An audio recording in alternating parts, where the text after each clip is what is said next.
Tá aí. Vamos para a última questão, então, que é uma questão de hidrostática.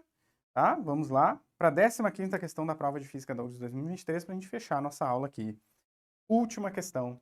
Questão 30 da prova de Física da URGS de 2023. Questão de hidrostática.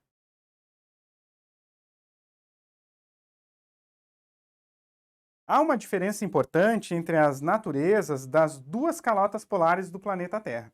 Enquanto a maior parte da calota austral está apoiada sobre o vasto continente antártico, a maior parte da calota boreal flutua sobre o Oceano Ártico.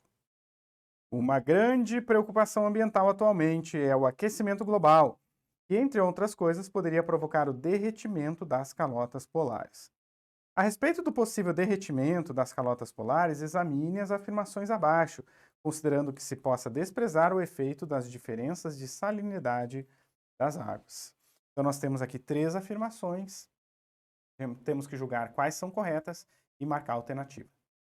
Tá? Então nós temos aqui, ó, o derretimento da calota austral contribuiria mais para a elevação do nível dos oceanos do que o derretimento da calota boreal. O derretimento do gelo flutuante não contribui para a elevação do nível dos oceanos. E a suposição de que o derretimento das calotas polares seria uma das causas para a elevação do nível dos oceanos independe da diferença entre as massas específicas das fases líquidas e sólidas da água. Então a gente tem que lembrar aqui o seguinte, que a água no seu estado sólido boia na água no seu estado líquido. Então a água líquida acaba sendo mais densa do que a água no seu estado sólido. Isso é uma bizarrice, não vou chamar de bizarrice porque tem na natureza, mas é uma exceção. E geralmente a fase sólida das substâncias afunda na sua fase líquida, porque elas ficam mais densas quando elas solidificam. Já a água, não. A água, quando solidifica, ela fica menos densa do que quando está líquida. Tá? Então ela acaba boiando. É por isso que os blocos de gelo boiam. Certo? É por isso que as pedrinhas de gelo boiam no nosso copo.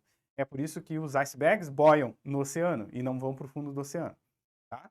O interessante da gente observar aqui é que se a gente pega exatamente esse volume aqui submerso do bloco, aqui, ó, tudo isso aqui é o volume submerso. Tá? Volume submerso.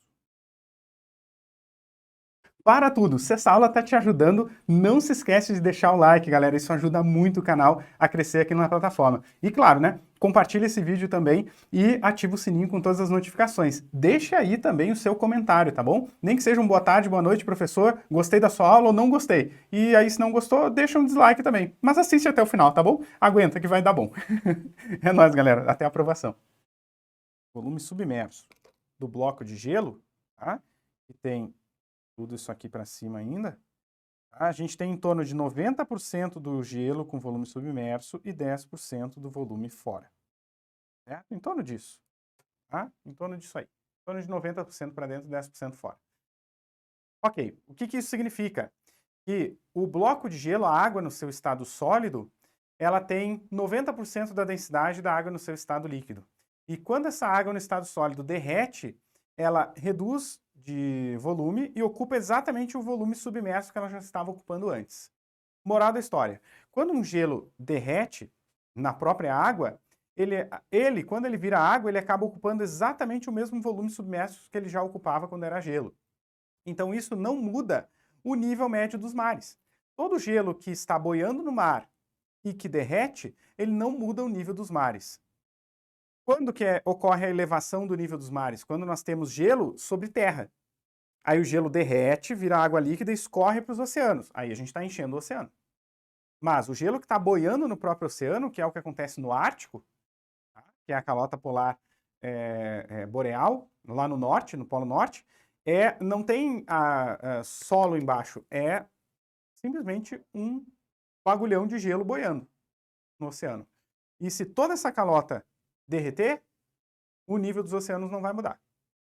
Agora, na calota austral, que fica no sul, que é em cima da Antártica, a Antártica se derreter todo o gelo da Antártica, vai ter ali montanhas, terra firme. Então, todo o gelo que está sobre a terra firme, se ele derreter, ele vai encher os oceanos. Aí a gente vai ter elevação. Então, o problema do aquecimento global e da elevação e da consequência, né, da elevação do nível dos oceanos está nas geleiras e nas regiões que tem gelo sobre terra firme. Tá? sobre terra firme, certo? O derretimento das regiões circumpolares e de blocos de gelo que estão boiando já no mar, esses blocos de gelo não vão mudar o nível médio dos mares, tá? Então vamos para as afirmações. Afirmação 1. O derretimento da calota austral fica no sul, tá? Fica no sul.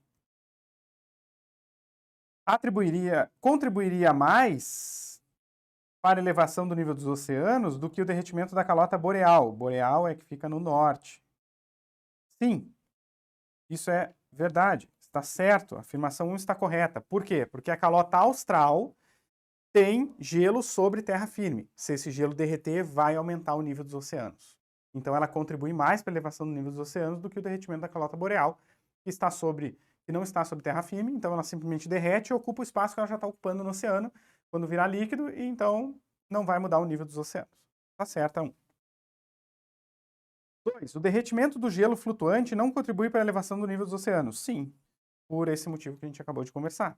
Quando nós temos o derretimento do gelo flutuante, ele ocupa exatamente o espaço que ele já ocupava para dentro da água quando boiava.